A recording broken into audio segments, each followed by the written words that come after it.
bapak ya. Ini bapak ya. Nanti.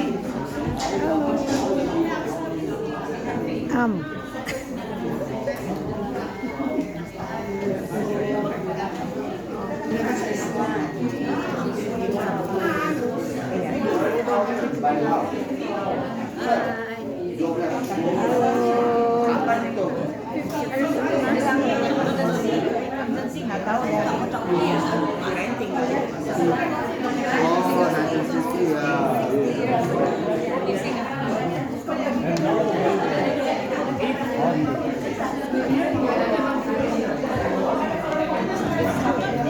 So you got the blessing a lot, couple times, 1,000 times.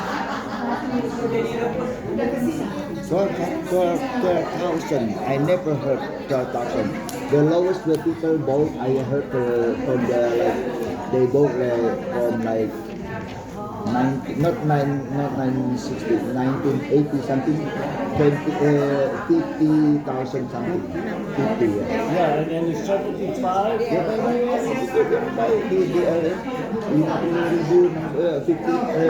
some is 30,000.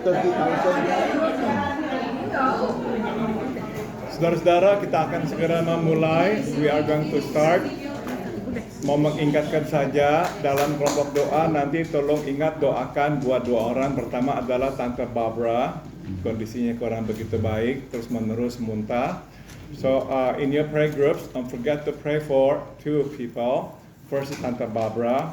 She has not been doing well. She's been vomiting. She cannot actually taken any food.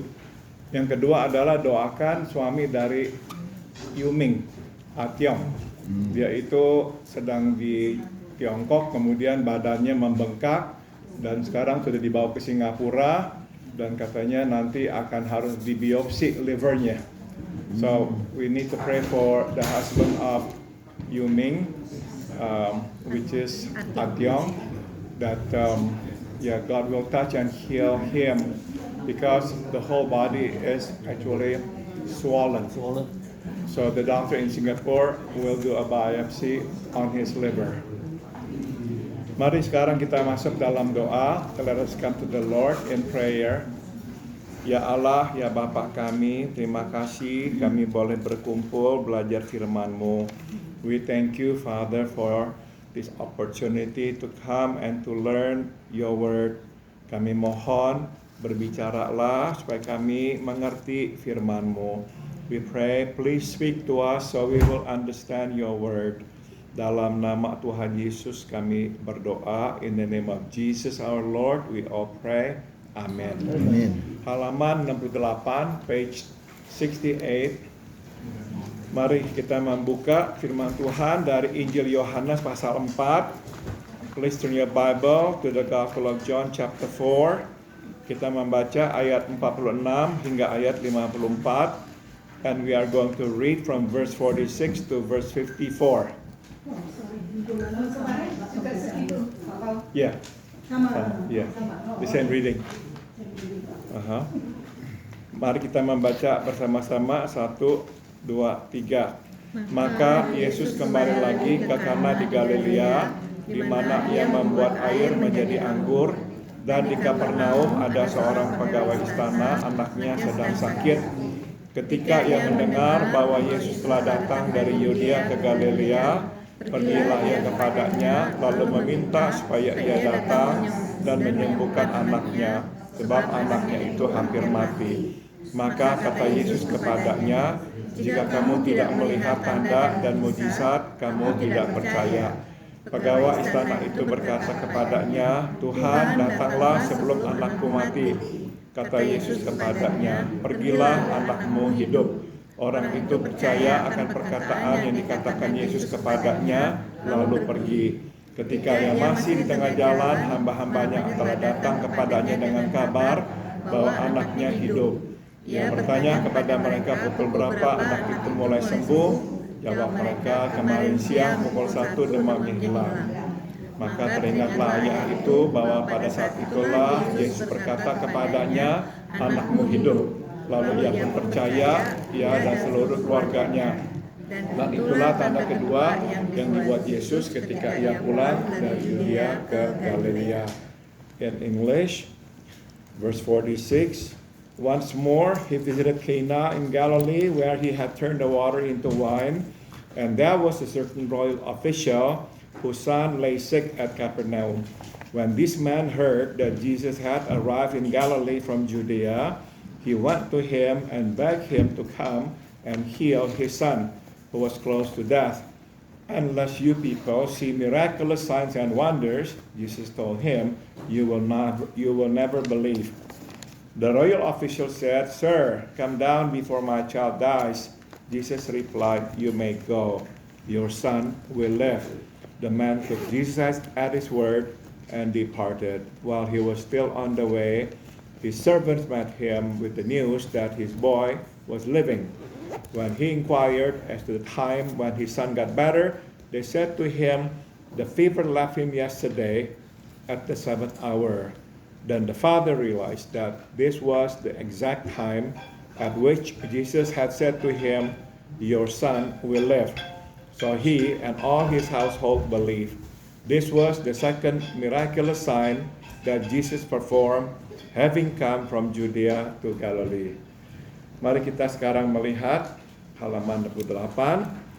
Hal menarik kedua yang dapat kita petik adalah Yesus menolak, tambahkan kata menolak, permintaan pejabat istana ini untuk datang ke rumahnya.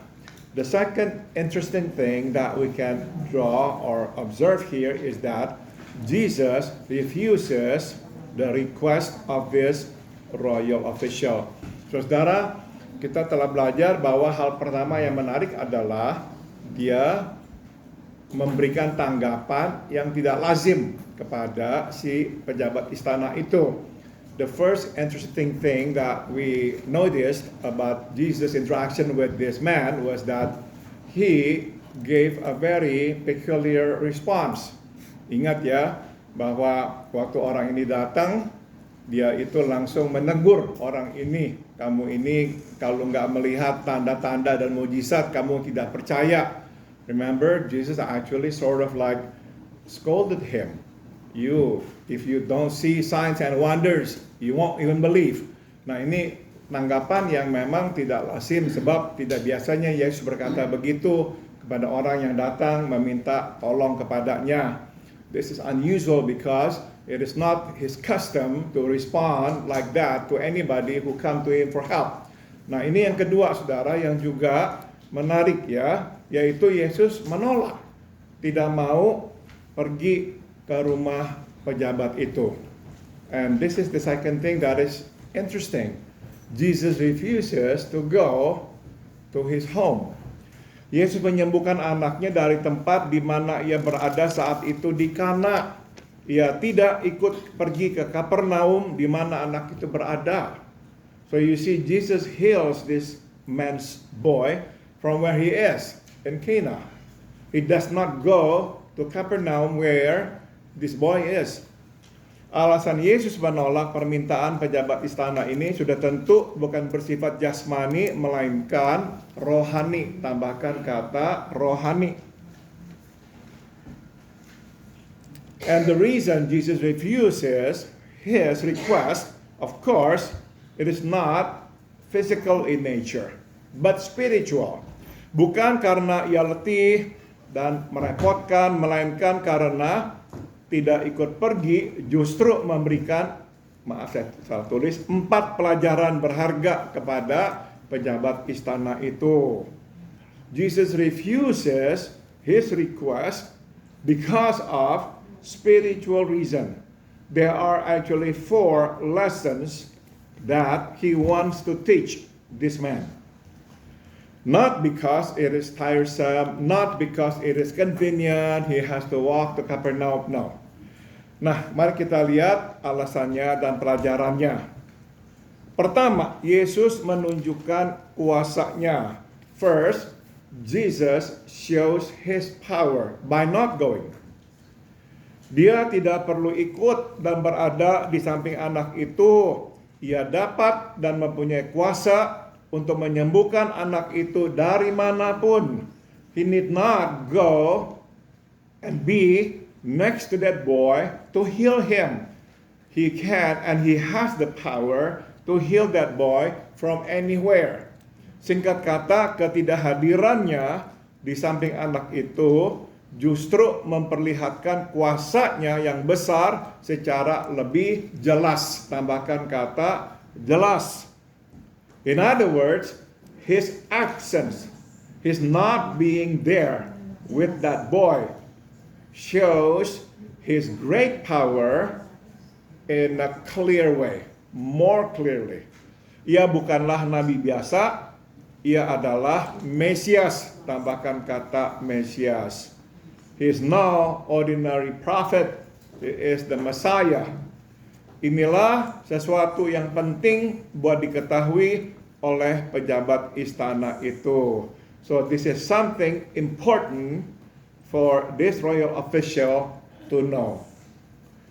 Saudara, jadi Yesus seringkali ingin memisahkan dirinya, membedakan dirinya dari nabi-nabi yang lain. Ya, supaya orang melihatnya bukan sebagai salah satu nabi, tapi dia adalah Mesias. So oftentimes Jesus does this intentionally, deliberately. He set himself apart from other prophets to show people that no, I am no ordinary prophet. I am the Messiah. Kedua, maaf ini pelajarannya buat kita, so it's the lesson for us. Doa permohonan kita kepada Tuhan tidak mengenal lokasi, tambahkan kata lokasi, dan orang. So here's the lesson for us. When we pray to God, remember this, that God will answer our prayer, will respond to our prayer, regardless of where we are and who we are.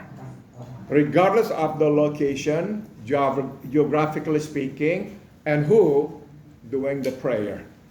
Kuasa Tuhan dicurahkan dimanapun dan melalui siapapun, tidak terikat pada tempat atau orang tertentu.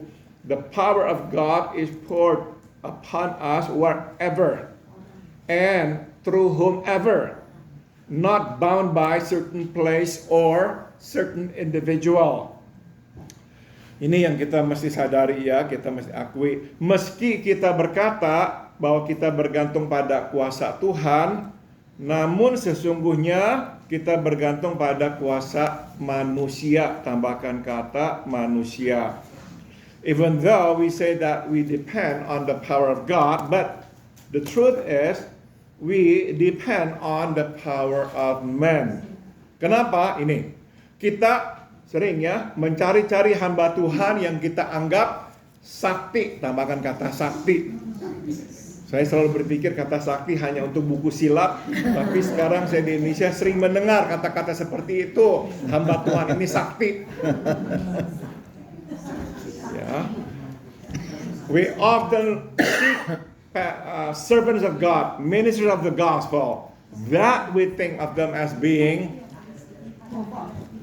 what is sakti? Steve, what is sakti, Steve, in English? Mighty, yeah, super, yeah. No, walau Tuhan memberi karunia kepada orang tertentu untuk melakukan mujizat, tetapi melalui siapapun dan dimanapun mujizat dapat terjadi. Even though yes, God does give special gifts to certain people to perform miracles, but the fact is, the truth is, God can perform miracles through anybody and wherever. Jadi bergantunglah pada kuasa Tuhan, bukan manusia. So depend on the power of God, not the power of man. Mungkin saya pernah bercerita kepada saudara, saya pernah menangani seseorang yang menderita gangguan jiwa sehingga sering halusinasi dan beberapa kali mau mengakhiri hidupnya, depresi berat sekali. Maybe I have shared this story with you before. Once I dealt with somebody who was delusional, hallucinating, and attempted suicide. Ya. Nah saudara, saya tangani dia, ajak dia bicara, bawa dia ke dokter, diobati, tidak sembuh-sembuh. I tried to talk to her, counsel her, and I took her to a psychiatrist so that she would be medicated, but still no result. Nah akhirnya saudara, dia pulang. Percuma ya ketemu saya, soalnya nggak sembuh-sembuh. So she went home because she saw no result seeing me. Nah saudara, saya tidak dengar kabar dari dia apa yang terjadi. Sampai beberapa waktu kemudian, saya bertemu dengan adiknya di sebuah kota. I did not hear anything from her until one day I met her brother somewhere in a town. Nah ngomong-ngomong, jadi saya tanya bagaimana kabar kakakmu yang dulu itu sakit. So I asked him, how is your sister doing? Dan dia berkata, kakak saya sembuh total. Saya kaget sekali. He said to me, my sister is fully recovered. I said, what happened? Saya berpikir pasti ada seorang yang menolong dia, konselor yang datang atau hamba Tuhan yang bagaimana itu ya. I thought somebody must have helped maybe another counselor and whatnot. But he said no. So what happened? Dia bilang, satu kali temennya sesama guru sekolah minggu berkata kepada dia, udah kamu jangan minum obat lagi. Mau nggak? Percaya pokoknya Tuhan menyembuhkan kamu. One day, he said to me, a friend of hers, a Sunday school teacher, said this to her. I noticed that you have been taking medication. Let's quit taking medication. Just pray. Would you like me to do it for you? Just pray and ask God to heal you. I'm not advocating throw away all your medications. Ya, no, please don't think it that way ya. No. Tapi saudara, ini orang kemudian ikuti dan dia berdoa minta kesembuhan dan dia mulai saat itu tidak lagi minum obat-obat itu. So this person, my former client, pray and ask God to heal her and stop taking the medication, and she was healed. She was healed. Saudara, Tuhan memakai seorang guru sekolah minggu untuk menyembuhkan orang itu. So you see, God used a Sunday school teacher to bring healing to her. Jadi Tuhan bisa menyembuhkan, Tuhan bisa berkarya lewat siapapun dan dimanapun. So believe this, God can perform His work through anybody and wherever. Yeah, not confined to certain person, certain location. No. Ya, jadi tidak usah kita berkata, yuk mari kita pergi ke kota ini, ke gereja ini. Ada pendetanya yang sakti, dia bisa sembuhkan kita. Menurut saya itu tidak perlu. Silakan berdoa dimanapun. Kita percaya Tuhan dengar doa kita. Yeah, we did not go to another church, another city, because there is this servant of God who is like full of miracles, full of power. No, just be where you are. Pray and believe. Pray and believe. Sambung lagi. Hal kedua, pelajaran yang Tuhan ingin ajarkan kepada pejabat ini. Here's the second lesson that God or Jesus wants to teach this royal official. Dia tidak pergi ke rumah pejabat istana itu sebab ia ingin agar pejabat istana itu tahu bahwa dia, pejabat itu, tidak berkuasa, tambahkan kata berkuasa atas Yesus. Jesus deliberately refused to go to his house because he wants this royal official know that this royal official has no power over Christ. Sebagai seorang pejabat istana, ia tentu mempunyai kuasa yang besar Ia terbiasa memerintah orang. As a royal official, of course, he has power, big, huge power. Maybe he's used to giving commands to people. Yesus ingin mengajarkan kepadanya bahwa ia tidak bisa memerintah Allah. So, indirectly, Jesus is teaching him that he cannot control God. He has no power over God. He cannot boss God around. Dia datang kepada Allah, memohon pertolongannya, dan menunggu Allah menjawab sesuai waktu, tambahkan kata waktu, dan caranya, tambahkan kata caranya. He comes to God, he asks for his help, and he must wait for God to answer his prayer according to God's time and ways.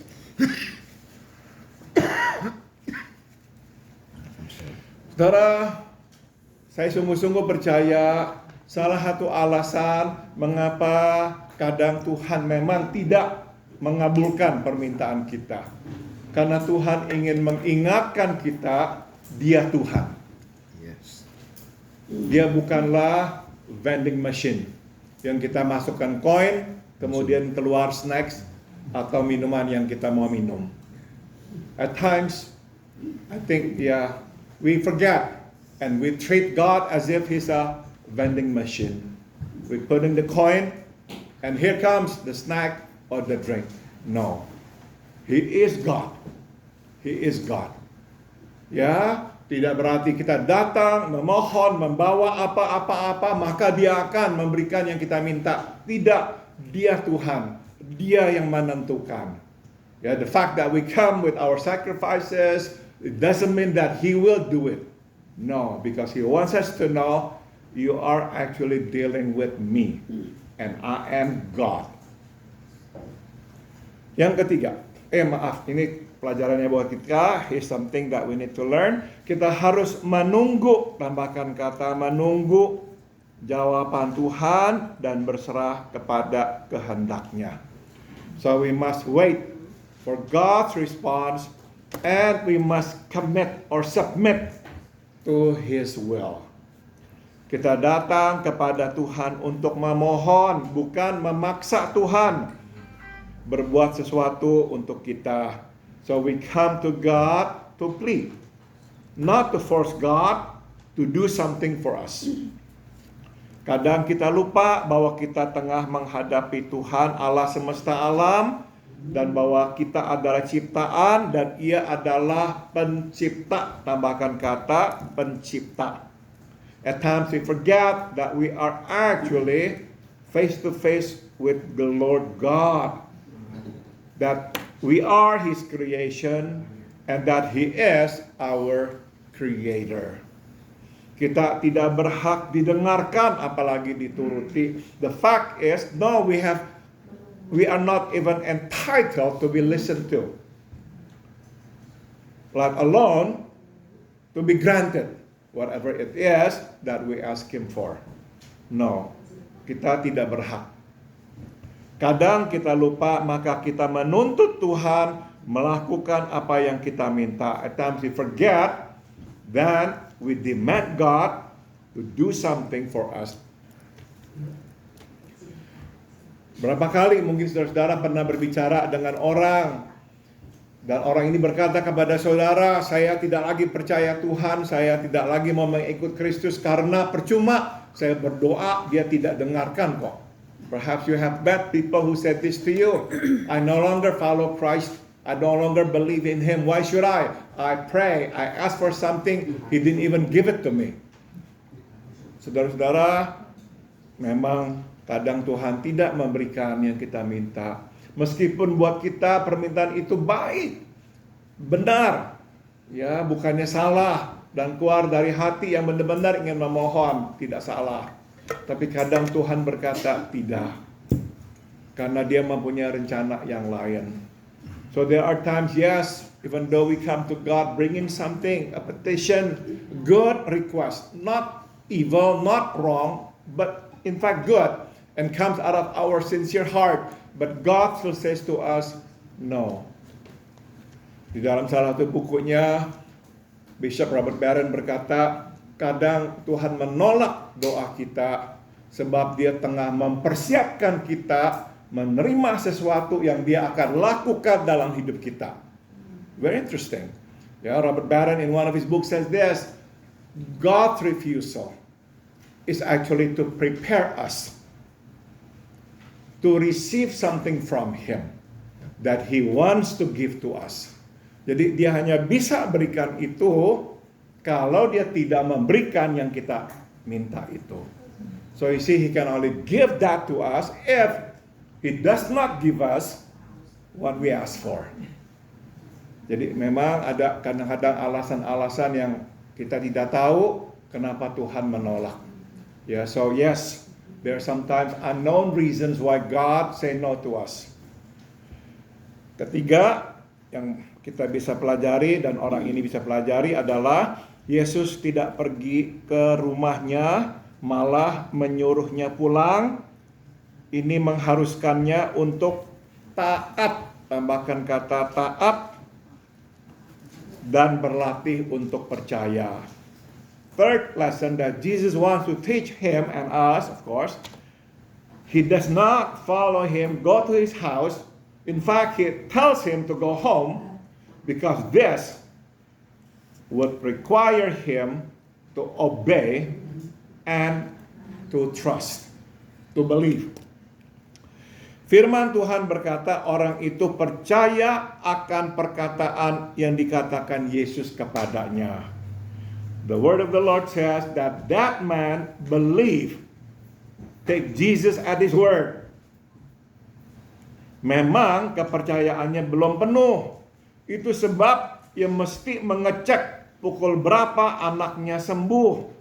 Tetapi kenyataan ia pergi menaati perkataan Yesus, menandakan ia mulai percaya dan, nah ini yang penting, dipaksa untuk percaya. Tambahkan kata dipaksa untuk percaya. Granted, his faith is not full yet. It's not fully matured yet. That's the reason why he must ask his servants the time in which his son was healed. But the fact that he still goes and he obeys the word of Jesus shows that he has begun to believe. And this is what's important, he is actually forced to believe. Jadi waktu Yesus berkata, pulanglah. Pilihan dia hanya dua. Nggak mau pulang karena nggak percaya, atau pulang. So see, when Jesus asked him to go home, that only leaves him with two choices. First choice is not to go and to stick around Jesus and say, no, I'm not going to go. Which shows he doesn't believe. And the second choice is he goes. And thank God, he makes the right choice. He goes. Nah saudara, ini sesuatu yang kita bisa pelajari. Kadang memang Tuhan memaksa kita untuk percaya. So this is something that we must learn. There are times, yes, God forces us to believe. If God does not force us, there's no way that we will believe. So sometimes, yes, He brings in situation into our lives in which we have no other option but to trust Him. To trust Him. Karena secara sukarela sulit buat kita menaruh iman pada Dia. Because we must admit, we cannot voluntarily place our faith in Him. It is just too much, too big. So God has to force us. Sambung. Dia berada di perjalanan masih sekitar 6 jam sebelum ia bertemu dengan anaknya. Jadi dia tidak tahu apakah anaknya telah sembuh atau belum. So you see, he is still on his way. Still about 6 hours away before he meets his son. So he has no clue whether or not his son is healed. So, Tuhan tengah menggodoknya untuk percaya. God is boiling him, cooking him. God is forging him to believe.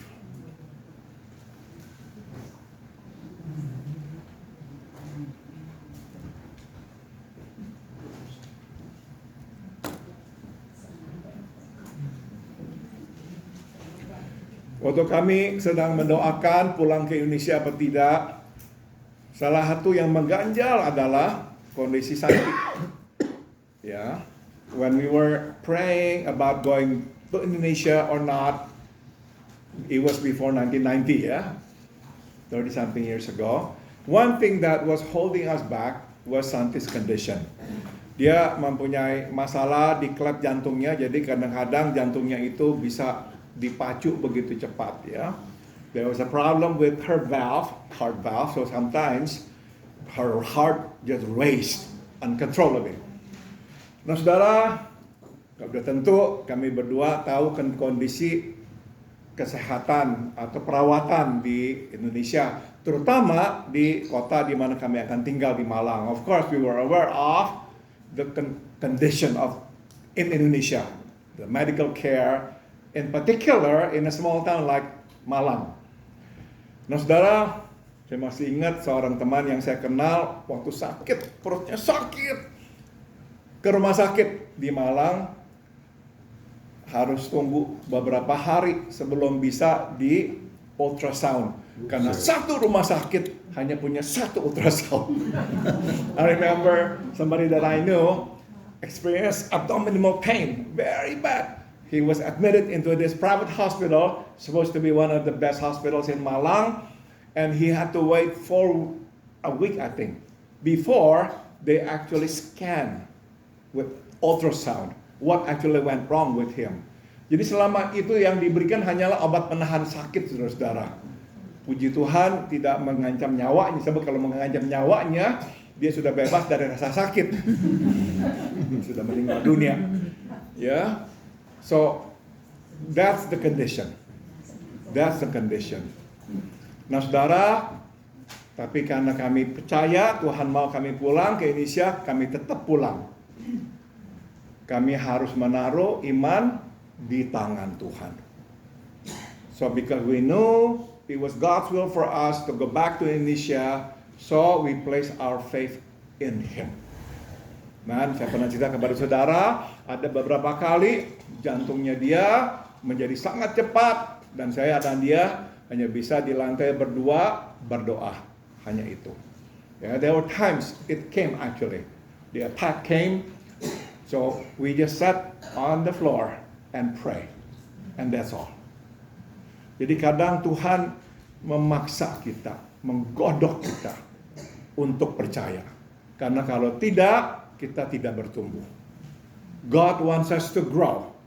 And that's why at times He forces us to believe, to really place our faith in Him. Sambung dan kita akhiri. Let's conclude. Keempat, kadang Tuhan mempersulit kita untuk menerima pertolongannya. Kadang, at times God makes it difficult for us to receive help from Him. Ya, kan seharusnya kan mudah, langsung aja berikan, sembuhkan, beres. Tapi kok bikin susah kayak begitu. Ya, sometimes we don't understand why God makes it difficult. God could have healed this boy right away. Why did God do all this? Yeah, why did Jesus do all this? He makes it difficult. Well, no. He's not making it difficult. He's just not making it easy. Dia tidak mempersulit, dia hanya tidak mempermudah.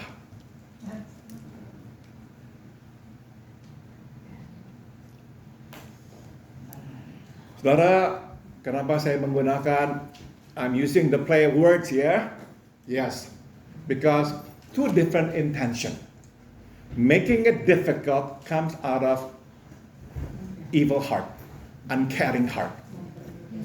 Not making it easy comes from a good and loving heart. Wants to grow us up. Wants to teach us a lesson. God does not make things difficult, but He doesn't make it easy. Because He loves us. He is our Heavenly Father. He loves us so much that He wants us to grow. So that's why sometimes He does not make it easy. Tujuannya selalu adalah untuk kebaikan kita, yaitu agar kita berlatih untuk patuh, tambahkan kata patuh, dan dipaksa untuk beriman, tambahkan kata beriman. The purpose is only one, for our own good, that we must exercise discipline to obey, and we will be forced to have faith in Him. Kalau mempermudah, kita tidak patuh dan tidak beriman. If God makes it easy, every time we pray, boom, something happened. Every time we pray, boom, something happened. We will not learn anything about obedience. We will not anything about having faith. Kita yang keras kepala hanya akan patuh jika kita kehabisan pilihan dan kekuatan. We who are stubborn will only obey, will only be submissive if we run out of options and run out of resources or power. Ya kan? Kita yang keras kepala nggak mau gampang-gampang ikut, patuh, nurut, enggak. Ya, we who are stubborn, strong-willed, we don't give in easily. We just don't obey and do whatever God wants us to do. No, we will not until we run out of option and run out of resources or strength. And that's what He does. He make us run out of option and run out of resources. Di saat kita kehilangan segalanya, barulah kita menaati kehendak Tuhan. So when we run out of everything, we then obey Him, submit to Him. Kita yang skeptik, meragukan segalanya, serta menuntut bukti untuk percaya, sulit beriman. Betul. We who are skeptical, we doubt everything, we demand proof to believe, we cannot grow faith easily. Itu sebab Tuhan perlu menghadirkan situasi di mana kita tersudut, sehingga pilihan kita hanyalah satu, yaitu percaya meski tidak melihat. Betul sekali, tambahkan kata melihat. Therefore God has to bring in a situation in which we will be cornered, that we have no other choice but to trust, even though we do not see.